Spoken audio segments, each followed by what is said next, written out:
It's Cruising Jules. We're in Barcelona and we're heading to the cruise ship port. We will be embarking on a 9-day cruise on the Celebrity Equinox. We'll be sailing from Barcelona to Civitavecchia, which is the port for Rome, because Rome is inland. In order to get to the cruise port in Barcelona, we have to go over this bridge. When we were crossing over this bridge, I didn't know what to expect because I had heard rumors that there were protesters in town. They were protesting about the cruise ships and over-tourism. Well, you will see when we get to the other side, there was no problem. Now, what's exciting is just around the corner, you're going to start to see the cruise ships. So the first one to the right is from Crystal Cruise Lines. Then there was our ship, the Celebrity Equinox, and then there were a couple other cruise ships in port. One was an MSC cruise ship, and then the other one was Oceania. If you're unfamiliar with these brands, I'll give you a quick breakdown. Crystal Cruise Lines, that's a very luxury-oriented cruise line. The prices on that one will be the highest out of all the ships in port, most likely. That brand tends to offer very exotic itineraries. Next is our ship, the Celebrity Equinox. So Celebrity is a mass market cruise line, premium in nature. It's one of the premium lines that belongs to the Royal Caribbean group. It's a little more adult oriented than most Royal Caribbean ships.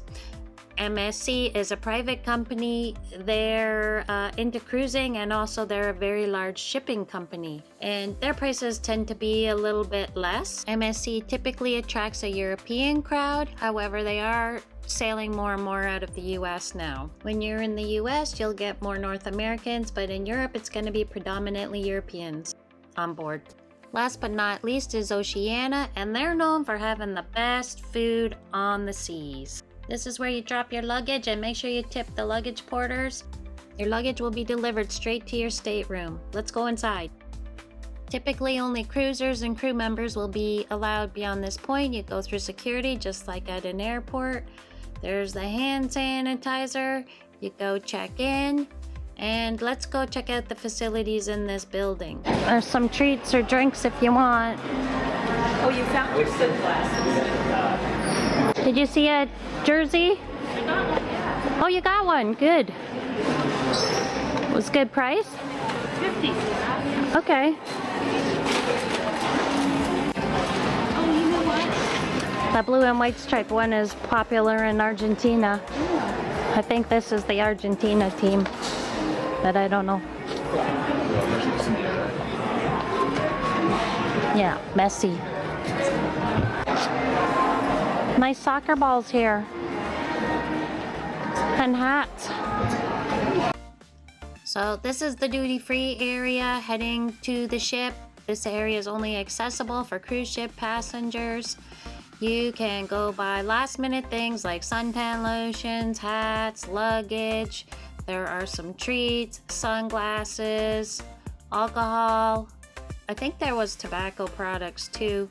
And then you can see straight ahead, there's the money change. So one last chance to change your Canadian or US dollars to a euro or wherever it is you're coming from.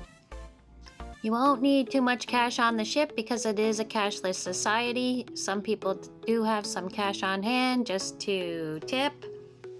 We do have to take an escalator up, but there is an elevator in case you need it, and this is typical for most of the major cruise ports.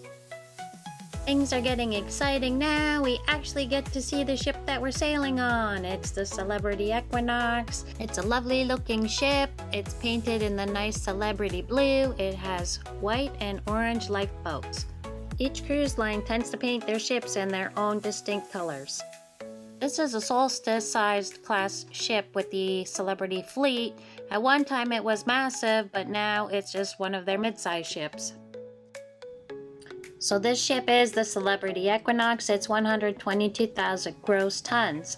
And the newest ship out with Royal Caribbean is the Icon of the Seas, and it's 250,000 gross tons. What do you think? That's about twice the size. What would you rather go on? A ship this large, or would you rather go on one that's even bigger? Like the size of 2 blocks instead of 1 block. We're getting closer to embarkation. Pretty much every cruise ship that I've been on has had one of these walkways. It's suspended. You're really usually just doing this on embarkation day, and that's the first time you get on the ship. The rest of the time you get on down below. Now the moment we're waiting for embarkation, you scan in with your SeaPass and usually you enter into a great lobby. There's an elevator here. It'll take us to our cabin and you can see this awesome suspended glass with a tree growing out of it. Okay, see you later. There'll be more ship tours.